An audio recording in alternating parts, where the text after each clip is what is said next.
예레미야서 51장 41절부터 53절까지의 말씀을 우리 다 같이 한 목소리로 봉독합니다. 오늘 메시지 짧지만 요약을 했습니다. 41절부터 53절까지의 말씀. 슬프다, 세상에 함락되었도다. 온 세상에 칭찬받는 성이 빼앗기고 바벨론이 다 망했다 하는 것. 여러분, 이 바벨론은 이 세상의 상징일 수도 있고, 그때 당시에 바벨론 나라를 물론 말하는 것이고, 하나님을 믿지 아니하는 교만 방자하게 사는, 불신앙으로 사는 모든 사람들을 상징하는 말씀으로도 받을 수가 있습니다. 하나님이 주시는 말씀은 그것 보고 놀라지도 말라는 거예요. 실생활에 적응할까요? 많은 사람들이 이때로부터 지금까지 전하는 메시지가 뭡니까? 말하는 것이 뭡니까? 아니, 저 사람들은 예수 믿는다고 하면서 나보다도 못 살아. 저 사람들은 예수 믿는다고 하면서도 나보다도 잘 안 돼. 우리는 예수를 안 믿어도 이렇게 잘 살아. 우리는 예수를 안 믿어도 이렇게 강성해. 우리는 예수가 없이 살아도 이렇게 아주 강해. 하나님의 말씀은 그거 부러워하지 말아라. 끝을 보면 아느니라. 중간을 보면 몰라. 인생의 경주는 끝까지 가봐야 돼. 아놀드 토인비가 말했습니다. 세상에 부국강성한 문명이 22개가 소파, 우리의 인류 문명 역사에 왔었는데, 그 중에 19개는 얼마나 옛날에 그렇게 강성했는데 지금 보거라, 아무것도 남은 게 없어요. 가보면은 재만 남았어요. 성경 예레미야서에 예언한 그대로 됐어요. Heaps of ruins, 폐허의 더미들만 남았어요. 우리가 페루에 선교를 갔다가 비행기가 끊어지는 바람에 잉카 문명, 마야 문명의 세계적으로 유명한 마추픽추라고 하는 그곳, 거기서 3일 동안 발이 묶이는 바람에 한번 올라가 봤어요. 여러분, 여행사에 모든 벽에 도배를 해놓는 그 잉카 마야 문명의 그 강성했던 수천 년 전에 그러한 강했던 것이 아무것도 남은 게 없어요. 여러분, 앙꼬르 태국이나 이런 데에 숲속에서 발견된 옛날에 그 말할 수도 없이 강성했던 것. 아니, 이집트에 관광객들이 가가지고 뭐를 보는지 모르겠어요. 세계 7대 불가사리라고 하는 피라밋을 보면서 예수님 오시기 3000년 전에 그 사람들은 미이라를 만들 수 있는 과학적인 기술과, 어떻게 그 피라밋, 그거 현대 과학 수학자들도 풀지를 못하는 수수께끼예요. 그게 뭐를 말하는 거예요? 우리하고 한 5000년 전에 시공을 잇던 사람들도 그렇게 부국강성한 시대가 있었다는 얘기예요. 그런데 뭐냐는 거예요. 지금 폐허만 남았어요. 아무런 영향력을 못 끼치고 이렇게 폐허만 남은 것을 보면서 오늘 예레미야서 51장이 그 말씀한 거예요. 그렇게 한때 자랑하던 그 못된 것들이 황무지가 되는 것을 보지를 못하느냐. 바벨론아, 네가 한때는 자랑했지만 너는 황폐된 성이 되었구나. 그 이유는 너희들은 살아계신 하나님을 섬기고 살아계신 하나님을 믿는 것이 아니라 벨이라고 하는 우상을 섬긴 결과다. 너희들이 손으로 만들어서 깎아놓고 너희들이 신이라고 지칭한, 아니, 우리가 만들어 놓고 얼마나 사람이 어리석은지 아세요? 우리가 굉장한 것 같아도요, 그렇게 어리석어요. 제가 한국에 갔다 와서 너무 충격받은 사건을 통해서 이단에 관한 실체를 여러분들하고 나누는데, 이단은 사람이 만들어 놓은 것이거든요. 통일교 같은 거 다 원리강론 이런 거 만들어 놓은 거 아니에요. 그러면서 한 것에 사람들이 얼마나 많은 사람들이 거기에 미혹되느냐. 초등학교 문 앞에도 못 가본 사람들이 미혹되는 것이 아니라 이화여자 대학교 수석 졸업한 사람이 거기에 막 미혹돼 가지고 막 넘어가는 거예요. 사람이 만들어 놓은 것은, 잘 들으셔야 돼요, 사람의 똑똑한 사람은 가장 쉽게 넘어가게 돼 있어요. 그러나 하나님이 만드신 것은요, 믿음이 아니면 믿어지지도 않아요. 사람의 똑똑한 것으로 되는 게 아니에요. 잘 들으세요. 왜 이단의 사람들이 저렇게 똑똑한 사람들이 많이 넘어갈까? 그것은 사람이 만들어 놓은 것이기 때문에 그들에게 어필하는 힘이 있어요. 지성적으로만 나가면은요, 그들에게 쏙쏙 빨려 들어가게 돼 있어요. 두 번째, 악령의 세력은 그러한 것을 틈타고 들어오기 때문에 악령의 역사는요, 우리 성경에 나오는 대로 아무것도 제어할 힘이 없을 정도로 하나님의 성령 외에는 천적이 없기 때문에 막 빨려 들어가는 역사가 많아요. 그런데 오늘 성경 말씀에 예레미야서를 잘 들으셔야 돼요. 그 결과가 무엇이냐? 남는 것이 없어요. 여러분이 사업을 구상하는 분들이면은 CEO들의 책을 좀 많이 읽어야 돼요. 여러분들이 우리가 예수를 믿지만은 세상을 잘 분별하기 위해서도 이런 책들을 좀 많이 읽어야 돼요. 저는 좀 버릇이 잘못돼서 한 권의 책을 끝까지 읽는 버릇이 아니라 이거 읽고 저거 읽고 대여섯 권을 한꺼번에 막 이상한 습관이 들었는데, 그래도 요즘에도 읽는 책을 보면은요, 세상의 사업은 주기가 30년입니다. 온 세계에 있는 기업을, 아주 잘 나가는 기업도 평균 내보니까 굉장히 강성한 것도 30년이 피크예요. 30년 지나면은 떨어지더라고. 여러분, 소니를 기억하세요? 저희들 어렸을 때요, 학교에서 가정방문 이거 조사를 할 때 소니, 뭐 아사히, 펜탁스 이런 게 있으면 가보 넘버원이었어요. 여러분, 그렇게 강하던 소니가 오늘 이렇게 될 줄 누가 알았느냐고. 30년 여러분 평균이에요. 세상 사람들의 손으로 만들어 놓은 것은 오래가지 못한다고 하는 것을 우리가 좀 깨닫는 시간이 되기를 주님의 이름으로 축원합니다. 정말. 아니 좀 이 예레미야서의 주제가 그거예요. 아니 역사 속에서 주변에서 일어나는 일을 못 보느냐. 권불 10년이요 권세가 굉장했던 사람도 10년 이상 못 가는 것이고, 부자 3대 가는 법이 없더라. 한 시대 그렇게 부자들이요 3대 정도 가니까 거지 되는 사람들이 얼마나 많으냐 말이에요. 인간의, 사람의 손으로 만들어 놓은 것의 특징은 뭐냐? 바벨론아, 너희들이 만들어 놓은 너희들의 우상 벨이라고 하는 것도 사람의 손으로 만들어 놓았기 때문에 오래 못 가. 바벨론아, 너희들이 망한 이유는 우상을 섬겼기 때문이라. 22개 문명 가운데 19개 문명을 보세요. 우상입니다. 그것이 한때는 무지하게 강성했어요. 그것이 최고의 신인 줄 알았어요. 그러나 진리와 비진리의 차이는 비진리는 시간이 지나면 내버려둬도 없어집니다. 진리는 내버려둬도 포장되지 않아도 가면 갈수록 강건해집니다. 할렐루야. 우리 이러한 것을 잘 깨달아야 돼요. 그래서 벨 때문에 너희들은, 벨을 의지한 사람들은 우상과 더불어 망하게 되느니라.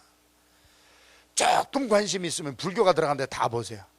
얼마나 무지몽매하게 사는지 몰라. 굉장히 똑똑한 것 같아도 다 무지몽매 속에 잡신과 우상을 섬기는 곳에 가면 어떻게 그렇게 병이 많고, 어떻게 그렇게 귀신들의 세력이 많고.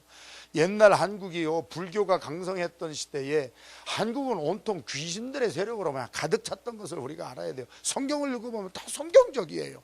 왜 너무 병이 그렇게 많았던지 말이죠. 사람이 40세 이상을 살지 못하고 다 죽었었어. 여러분, 그냥 우리의 삶의 현장을 지성적으로도 한번 살펴보세요. 사람이 만들어 놓은 것을 믿고 사는 것은 오래가지 못합니다. 바벨론이 망한 것은 사람의 손으로 만들어 놓은 우상 섬기다가 이렇게 폭삭 망했습니다. 두 번째, 그러면 우리 예수를 믿는 사람들이 우상을 대하는 태도가 어떠해야 되는가? 오늘 구구절절이 지금 계속되는 말씀입니다. 얼마나 이때를 위한 말씀인지 모르겠어요. 어제도 CNN 여러분이 보신 분은 알지만 지금 아주 온 세계가 발칵 뒤집혔습니다. 플로리다에 있는 어떤 목사님 한 분이, 교인들이 한 50명 되는 교회 목사님인데, 미국 목사님이 코란을 태워버리겠다. 이렇게 막 코란을 태우는 날을 정해버렸어. 이게 인터넷으로 전 세계에 퍼졌어요. 전 세계에 있는 모슬렘들이 세계 각곳에서 지금 미국 국기 태우고 화형식하고 911 같은 사태 한번 당해봐야겠다. 코란을 태우는 날 우리는 미국을 절대로 용서하지 않겠다. 그래가지고 전 세계에 있는 모슬렘들이 하나 되는 일을 만들어냈어요. 이런 거를 가르쳐서 그 목사님의 마음은 순수한 마음이 있을지는 모르지만, 비둘기 같은 마음은 있을지 모르지만 뱀 같은 지혜가 없어요. 여러분, 모슬렘을 그렇게 적으로 만들어가지고 우리 복음을 전할 수 있는 틈이 다 막혀버리고 오히려 원수 만들어 놓으면 이것은요 지혜로운 방법이 아니에요. 그거는. 그러니까 그렇게 목사님 한 분이, 50명 되는 교회 목사님 한 분이 순수하시겠지. 그 열정은 우리도 전달이 되지. 그러나 코란을 내 손으로 태운다고 해서 이슬람을 믿는 사람들이 다 무릎 꿇고 주님 앞으로 돌아오는 게 아니잖아요. 더 분노를 내고 지금 전 세계가 들끓잖아요. 막 수니파 시아파 나뉘었던 파들도 막 하나가 되고 우리가 연합해서 이제 미국을 때려 부수겠다 말이죠. 이런 역사를 일으키는 것은 지혜로운 방법이 아니에요. 모슬림이 기독교로 개종한 예를 들어보면요, 한 가지 방법밖에 없습니다. 예수 믿는 사람들하고 친구가 된 이후에 돌아옵니다. 예수 믿는 사람들을 실질적으로 신뢰할 때에 그들은 이슬람이라는 종교를 떠나서 모슬렘이라고 하는 신앙인의 삶을 떠나서 기독교로 돌아오게 되는 것은 그거 하나입니다. 그러면서 그러한 친하게 지나면서 삶을 통하여 보여줄 때 성령님이 그들의 마음을 바꿔주시는 거지.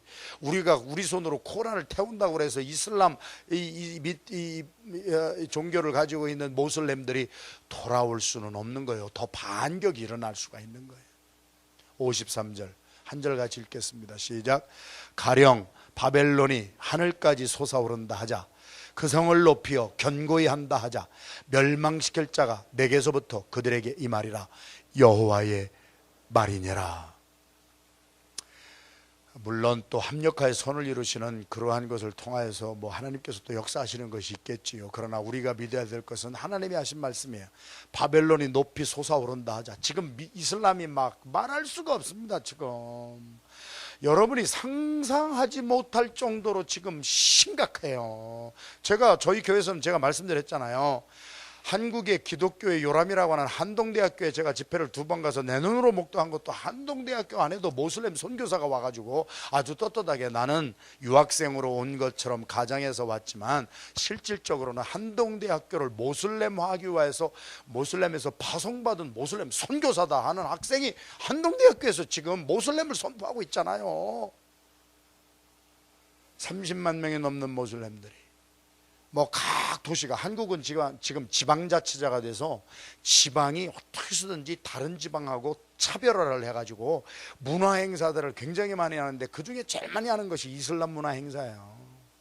왜 그러냐면 이슬람 문화 행사를 하면은 이슬람권에서 막 돈이 쏟아져 들어오거든.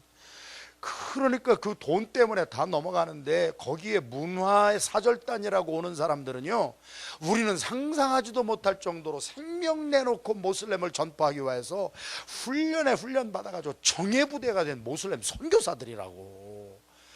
그들이 와가지고 제일 먼저 하는 것이 뭔지 아세요? 여성분들 정신 바짝 차려야 돼. 한국 여자들하고 결혼해버리잖아요. 전략 넘버 원입니다. 좌우지간 결혼해가지고, 결혼하면 어떡할 거야. 그때부터 모슬렘 문화를 통해서 전부 모슬렘들로 다 변하는. 모슬렘들이 이렇게 먹어오고 있잖아요. 영국 같은 나라는요, 독일, 프랑스 같은 나라는요, 지금 완전히 모슬렘에게 다 먹혀버렸어요. 지금 교회들이 그냥 모슬렘 사원으로 다 바뀌고 있어요. 성경에 나오는 마지막 3차 아마겟돈 전쟁이 계시록에 예언한 그대로 우리가 누구하고 싸움이냐 말이요. 이제는 모슬렘과의 한판 전쟁입니다. 우리 이삭과 에서, 야곱과 에서, 거기에서부터 이삭의 자손으로부터 이렇게 시작된 이러한 정말 이러한 모슬렘과 우리 기독교의 이 싸움이 한판 붙을 것인데, 그래도 53절 말씀 우리에게 소망의 말씀이에요. 그렇게 강성하자고 하자. 강성해요. 지금 모슬렘이 보통 강성한 게 아니에요. 그리고 그 돈의 위력이라고 하는 것은요, 이루 말할 수가 없어요. 여러분 인도네시아 단기 선교 가신 분 알잖아요. 우리 PGM 함춘환 선교사님이 우리 지금 운영하고 계시는 우리 기독교 종합대학교, 그 바로 옆에 사우디아라비아에서 운영하는 모슬렘 대학교는요, 궁궐하고 화장실 차이예요. 그 학교는 궁궐 같고 우리 기독교 대학은요, 저 뒷간에 있는 무슨 그냥 창고 정도 수준이야. 53절 말씀 그대로예요. 바벨론아, 너희들이 강성하다고 하자. 너희들이 하늘까지 솟아 높이 오른다고 하자. 그러나 내가 너희들을 부술, 북방에서부터 내가 보내는 군대가 내 손에서 나가서 내 손에서 처리해 주리라. 할렐루야. 그러니까 우리는요, 이 세상 모든 것을 하나님이 주관하고 계시다고 하는 이 믿음을 가지고 살아야 돼. 할렐루야.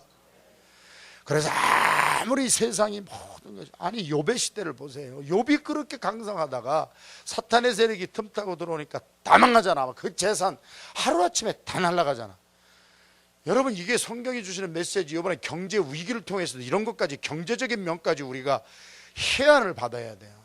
인생이라고 하는 것은 몇 푼 모으기 위해서는 20년 30년 걸리지만 무너지는 것은 순식간에 무너질 수도 있어요. 그런데 그 가운데에서 하나님께서 원하시는 것이 뭐였어요? 욥이라고 하는 사람이 형식적인 종교 생활에서 실제 하시는, 정말 우리와 함께 하시는 살아계신 하나님을 맛을 보게 하기 위함이에요. 그래서 욥이 나중에 고백이 뭐예요? 내가 여태까지는 하나님에 대해서 귀로만 들었어. 지식적으로만 알았어. 유대인들의 전통 아니에요? 우리들의 신앙생활도 그렇게 시작하잖아요. 그러나 한번 완전히 망한 가운데에서, 완전히 와이프도 떠나고 질병 걸리고 한 가운데에서 하나님을 다시 체험했을 때, 내가 여태까지는 귀로만 하나님에 대해서 들었었더니 이제는 내 영안이 열려 살아계신 주님을 내 눈으로 바라보나이다. 할렐루야. 경제의 고통 속에서 하나님이 원하시는 것이 뭔지 아세요? 살아계신 하나님을 체험하기를 원하시는 거예요. 시면의 고통의 깊은 바닥에서 아직도 살아계신 주님이 계시다고 하는 것. 왜요? 강성할 때는요, 평안할 때는요, 다 믿는 것 같아요. 그런데 한번 거기에서 한번 하나님이 휘두르 봐야, 바닥까지 떨어져 봐야 진짜 참믿음과 거짓된 믿음이 구별되고, 염소와 양이 구별되고, 알곡과 가라지가 구별되는 것은 치질할 때 일어나는 것이지, 바람에 한번 내봐야 하는 것이지, 평안할 때는 모르는 거예요. 마지막에 지금 소용돌이 같은 인생을 삽니다. 저희들이 경제 위기 이거요, 아무것도 아닌 게 아니라 마태복음 24장에 그대로 예언된 거예요. 마지막 말세 지말에 현상이 지금 일어나고 있는 거예요. 그렇다고 해서 끝이 아니라 끝을 알리는 징조란 말이에요. 징조. 이러한 때 저희들이 우리 세상적으로 높이 솟아오른 것에 마음 뺏기지 말고, 그래서 얼마나 많은 한국 사람들이 이슬람에 들어가는 이유가 다른 거 아니에요. 돈 때문에 들어가잖아요. 장학금 주니까 들어가고요, 취직시켜주니까 들어가고요. 그러니까 막 들어가는 거예요. 거기에 마음 뺏기지 말고, 솟아오르고 높이 올린 것도 가짜요 거짓인 모든 바벨론, 모든 가짜의 종교들 내 손에서 다 멸하여 버리리라. 여러분, 하나님의 절대 주권이 있음을 믿으시는 우리가 되기를 주님의 이름으로 축원합니다. 그래서 마지막에 오늘 본문에서 주시는 말씀은, 이제 하나님을 믿고 예수를 믿고 사는 자들에게 주시는 메시지 45절에서 50절에서 두 번 우리 선포됐습니다. 45절 같이 읽겠습니다. 마지막 시작. 나의 백성아, 너희는 그 중에서 나와 각기 나 여호와의 진노에서. 50절. 칼을 면한 자들이여 서지 말라, 행하라. 원방에서 여호와를 생각하며 예루살렘을 너의 마음에 두라. 이제 마지막 심판이, 지금 심판이 이미 임했다고 예수님도 그때부터 말씀하셨어요. 예수님이 오신 때부터 심판이 임했다고 그랬어요. 왜? 진리가 오면은 비진리에 대한 심판이 시작이 된 거예요. 심판이 이미 시작이 됐다는 거예요. 그러면은 이제는 이러한 많은 역사가 일어날 때에 하나님을 믿는 여러분들이요, 50절 말씀, 서지 말라 하는 것은 영어 단어에 보면 lingering, don't you ever linger anymore. 머뭇거리지 말라는 얘기예요. 서지 말라는 그 표현보다도 머뭇거리지 말라는 표현이 더 좋아. 그래서 이제는 바벨론과 하나님 사이에서 머뭇거리지 말라는 거예요. 가짜와 진짜 사이에서 머뭇거리지 말라는 거예요. 빨리 스스로 거기서 나오라는 거예요. 할렐루야. 그런데요, 하나님께서는요, 아무리 급박한 노아의 홍수 때부터 오늘까지요, 다 망하는 가운데서 남은 자들이 있거든요. 머뭇거리지 아니하고 빠져나오는 사람들이 있거든요. 그래서 45절 말씀, 나의 백성아, 하나님을 믿는 저와 여러분들, 그 중에서 그 심판 가운데서 그 모슬렘이 각성하고 악한 마귀와 사탄이 큰 난리를 치는 가운데서 하나님의 진노에서 스스로 빠져나올 줄 아는, 잠언서에서 말씀한 사냥꾼의 손에서 올무에 걸렸던 짐승이 지혜롭게, 새가 그물에 걸렸다가 그 올무에서 지혜롭게 빠져나오는 것처럼 지혜롭게 빠져나오는데요, 우리가 스스로 우리 자신들을 구원하라 하시는 말씀 잘 듣고요, 이렇게 혼탁한 세상에서 조금 손해보는 것 같아도, 조금 고통 있는 것 같아도 가짜에 넘어가지 말고 우리 살아계신 주님 앞에 빨리 돌아오는, 그래서 우리 하나님께 나아가는 것이 나의 복이요, 나를 스스로 구원하는 길은 주님께 의탁하고 주님께 나가는 것이 결국은 내가 잘 되는 길인 것을 깨달으시고, 오늘 이 혼탁한 세상에 믿음으로 승리하는 우리 모두가 되기를 주님의 이름으로 축원합니다. 우리 이 말씀을